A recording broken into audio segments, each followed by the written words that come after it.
በሚያሳዝን ሁኔታ ልዩና ቅዱስ መለያየታቸው ተሰምቷል። ለካ ፍቅርም ያልቃል። እንግዲህ ልዩና ቅዱስን የማያውቅ ሰው አለ ብዬ አላስብም፣ አልገምትም። ምክንያቱም በጣም ታዋቂ ሰዎች ናቸው በስርዓታቸው፣ በፍቅር ህይወታቸው። ከዛ በኋላም ደግሞ ተጋብተውም ልጅ ወልደውም ቤተሰብ መስርተውም እየኖሩ ያሉበትን ነገር ሙሉ በሙሉ ሶሻል ሚዲያ ላይ እንግዲህ የቀን ውሏቸውን ፖስት ያደርጋሉ። ጥሩ የሚባል ትዳር፣ ጥሩ የሚባል ፍቅር፣ በቃ ምድር ላይ ደስተኛ ህይወት የሚኖሩ ጥንዶች ነበሩ። ዛሬ ላይ ምን ተፈጠረ? ቅዱስና ልዩ እንግዲህ እንደተለያዩ ኢንፎርሜሽኖች እየደረሱን ይገኛሉ ማለት ነው። ምንድነው የተፈጠረው? በዚህ ጉዳይ ላይም ሊያሾው እንግዲህ ከባድ ማስጠንቀቂያ ለቅዱስ ሰጣለች ማለት ነው። ትናንትናም ልዩ እንግዲህ ላይቭ ላይ ገብታ ስለተፈጠረው ነገር እየተናገረች ነበረ። ላይቭ ላይ ብዙ ሰዎች እየጠየቋት ነበረ። ብቻ ግን በልዩና በቅዱስ መሀል ምን አይነት ሰይጣን ገባ የሚለውን ነገር በጣም ብዙዎቹ እንግዲህ መነጋገሪያ አድርገዋቸው ይገኛሉ።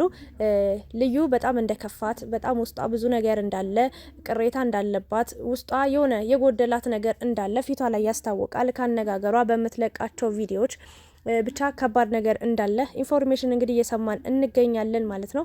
በመጀመሪያ እንዴት ናችሁ ውድ የቻናሌ ቤተሰቦች? ያላችሁበት ሰላማችሁ ይብዛልኝ እያልኩኝ ዛሬ ልዩንና ቅዱስን ነው እንደ ድንገት አንድ ኢንፎርሜሽን ሰምቼ ዩቲዩብ ላይ እንኳን አልከታተላቸውም እውነት ለመናገር። እነሱም ብዙ ጊዜ ዩቲዩብ ላይ የሚሰሩ አይመስለኝም። ዩቲዩብ ላይ በፊት ነበር መከታተላቸው እንደ አዲስ እንደጀመሩ የሆነ ቃለ መጠይቅ ላይ ሄደው ነበረ። እዛ ላይ ፕራንክ አድርገው ዩቲዩብ ላይ ተለቆ ከዛ በኋላ ዩቲዩብ ለምን አትከፍቱም ተብሎ ከፍተው የተወሰነ ሲንቀሳቀሱ ነበር። ከዛ በኋላ ግን አይቻቸው አላቅም። ግን ደግሞ ቲክታክ ላይ አይጠፉም፣ የፕሮሞሽን ስራዎችን ይሰራሉ፣ ጥሩ የቤተሰብ ቪዲዮዎችንም ይለቃሉና ጥሩ ህይወት እየኖሩ ነበረ። ዛሬ በድንገት እንግዲህ ቅዱስ የጠፋ የተሰወረ ልዩ ነው እየመጣች የምትገኘው። እሷም የምትለቃቸው ነገሮች የሚያሳዝኑ ነገሮችን ነው፣ ወይም ደግሞ የሆነ ነገር እንደጎደለ የሆነ ነገር እንዳለ በቅዱስና በእሷ መሀል የሆነ ነገር እንደተፈጠረ ነው እየተናገረች የምትገኘው። በጣም ደስ የምትል ሴት፣ በጣም አስተዋይ ጨዋ ሴት፣ በጣም የተረጋጋች ልባም ሴት የምትባል አይነት ሴት ነች እና ቅዱስ ምን አጠፋ ወይም ደግሞ የይቅርታ የልዩ ነው ወይ ጥፋቱ የሚለውን ነገር እንግዲህ የማን እንደሆነ ጥፋቱ ባይታወቅም ሁለቱ መሀል ላይ የተፈጠረ ከባድ ነገር እንዳለ እየሰማን እንገኛለን ማለት ነው። ቅዱስም ዝምታውን ሰብሯል። እሷም እስኪ የተናገረችውን ነገር እነግራችኋለሁ እና ምን ልላችሁ ፈልጌ ነው፣ ልዩና ቅዱስ በትዳር ትንሽ ጊዜያትን ቢቆዩም ግን አሁን ላይ በልጅ ተባርከው ጥሩ ህይወት እየኖሩ ነበር እና ልዩ ታሳዝናለች። አልዋሻችሁም ማለት አንዳንድ የሆነ ጊዜ ካስታወሳችሁ ልዩና ቅዱስ ሲጋቡ ወይ ደግሞ አብረው መሆን ሲጀምሩ ወይ ደግሞ አብረው መሆን ሲፈልጉ ሲስማሙ ቤተሰብ አልፈቀደም ነበረ። አንድ ብላችሁ የመጀመሪያው ማለት ነው ኢንፎርሜሽን ወደ ኋላ ብታስታውሱ ምናምን ነገር የቅዱስ ቤተሰቦች እሷን በጭራሽ አልተቀበሏትም ነበር በጭራሽ። እና ያንን ሁሉ ቻሌንጅ አልፈው መጣው ዛሬ ላይ ግን በቃ ሁሉን ቤተሰቡን ራሱ አሸንፈው በጣም ይዋደዳሉ፣ ይፋቀራሉ። በመሀል ግን አልፈቀዱም። እሷን አይሆንም ብለውት ነበር። ያን ዋጋ ከፍሎ ከቤተሰብ ርቆ መጣላት ካለበት ሰው ጋርም ተጣልቶ ለእሷ ሲል ብዙ ነገር ሆኖ እሷም ብዙ ነገሮች ብዙ ዋጋ ከፍላ እንግዲህ ይህን ፍቅር እዚህ አድርሰዋለች። እና እንዴት ነው አብረው ተጋብተው ፍቅር ጀምረው ጥሩ ትዳር ይዘው ጥሩ ልጅ ወልደው ጥሩ የሚባል አይነት ህይወት እየኖሩ ኢትዮጵያ ውስጥ ማለት ማንም ሰው የሚመኘው አይነት ህይወት ነው። ማንም ሰው ሊኖረው የሚገባው ሊኖረው የሚፈልገው አይነት ህይወት ነው እነሱ የሚኖሩት። እና ድንገት ተነስተው እንግዲህ ምን አለያያቸው፣ ምን አራራቃቸው ወይም ደግሞ ምን አጣላቸው የሚለውን ነገር እንግዲህ ስናወራ እሷ ነች እንግዲህ ብቻዋን ልጇንም ትሪት እያደረገች የምትገኘው። ቅዱስ ጠፍቷል ባጭሩ። እና ልዩ ያወራችውን ነገር ልንገራችሁ።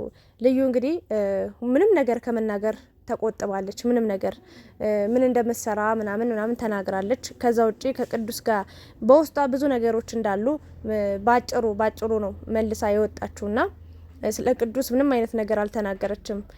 ግን በእግዚአብሔር ብቻ ማመን እንዳለብን መተማመኛችን እግዚአብሔር እንደሆነ ነው ተናግራ የወጣችውና ቅዱስም ያለበት አይታወቅም፣ ጸጥ ብሏል ማለት ነው። ሊያሾም ይሄንን አስመልክቶ እንግዲህ ከበድ ያለ መልእክት አስተላልፋለች ለቅዱስ። እችን የመሰለች ሚስት፣ እችን የመሰለች ሴት ብታስከፋት ብታስቀይማት አስከፍታት ከሆነ አልለቅህም ገብተሃል በቃ በአፌ ገብተሃል እያለች እንግዲህ ከባድ ማስፈራሪያ እየሰጠችው ነበረ።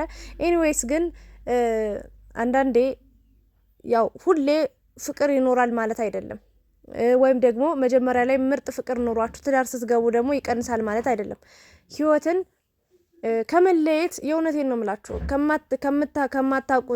ከማታውቁት መልአክ የምታውቁት ሰይጣን ይሻላል ይባላል። እንደውም ከናባባሉ ለምን ተነጋግሮ ወጣቶች ናቸው፣ ምንም የጎደላቸው ነገር የለም። በጣም ተግባብተው ተዋህደው ገና ከልጅነት ከትምህርት ቤት ጀምረው ነው እነዚህ ልጆች እንግዲህ ጥንድ ሆነው የመጡት ወይም ደግሞ ብዙ ችግሮችን ብዙ ቻሌንጆችን አልፈው ነው ባልና ሚስት ለመባል የበቁት። ስለዚህ እንደኔ የገባው ሰይጣን ይጥፋ ይውጣና በጸሎታችን እናስባቸው። በመጀመሪያ ቢታረቁና ሰላም ቢወርድ የጊዜያዊ ጸብ እንዲሆን ትልቁ ምኞቴ ነው።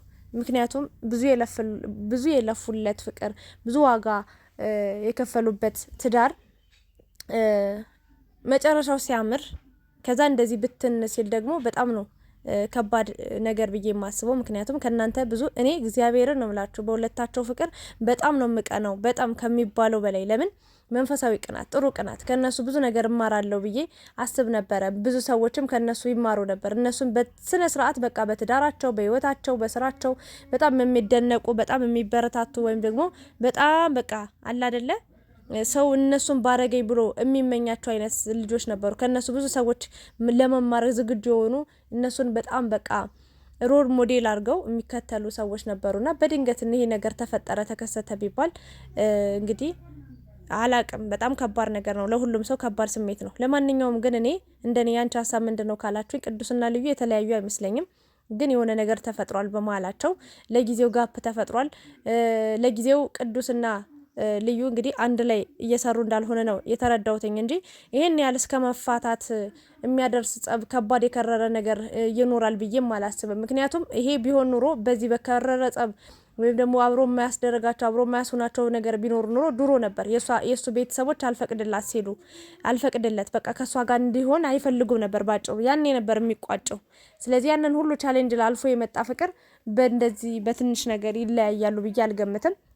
ምኞቴም ህልሜም እሱ ነው እንዳይለያዩ እና የተለያዩም አይመስለኝም። ለጊዜው በቃ የተኮራረፉበት ነገር አለ፣ ያልተግባቡበት ነገር አለ። የሚሰራ ሰው አብሮ የሚኖር ሰው ደግሞ ሰው ከራሱ ጋር ሲጋጭ የለ ያንን ነው ልል የምችለው። የሰይጣን ጆሮ ይደፈን፣ ሰይጣኑን ይያዝላቸውና ወደ ትዳራቸው፣ ወደ ፍቅራቸው፣ ወደ ህይወታቸው፣ ወደ ልጃቸው ይመለሱ፣ አንድ ያርጋቸው ፈጣሪ ብዬ ነው የምመኝላቸውና ልዩና ቅዱስ እንግዲህ በጣም ነው የምታሳዝነው ልዩ። እሱም ለሷ ምርጥ ነው፣ ምንም የሚለያይ ነገር የለም። እሷም ለሱ ምርጥ ናት በቃ ከሚባለው በላይ። ትዳር ያስባሉት የሁለታቸው አቋም ነው፣ የሁለታቸው ጽናት ነው፣ የሁለታቸው ፍቅር ነውና አንዱ ተለይቶ የሚወቀስበት ነገር የለም። አሁን ቅዱስን የሆነ ነገር እያላችሁ የምትገኙ ልጆች አላችሁ። እሷ ከአንደበቷ ምንም መጥፎ ነገር ቅዱስ ደህና ነው ወይ ተብላ ስትጠይቅ ራሱ ደህና ነው ያለችው በዚህ ሁኔታ ውስጥ ናና ምን ልላችሁ ፈልጌ ነው አንዱን ካንዱ አበላልጠን ዝቅ አድርገን ከፍ አድርገን ምናምን መናገር መሳደብ የለብንም። ከድርጊቶቻችን እንቆጠብ፣ ከቻለን እንጸልይላቸው ወደ አንድ እንዲመለሱ ሁላችንም የበኩላችን እንወጣ አላለሁ። ፈጣሪ ይጠብቃቸው፣ መስማማቱን ያምጣላቸው። ይህንን ነው ልልም ለልጃቸው አብሮ ልጅ ያለ እኔ እንጃ ከባድ ነው። እኔ ማሰብ ራሱ አልችልም። ይህንን በጣም ነው ልቤ የደነገጠው ይህን ስሰማ። ብቻ ያሳዝናል።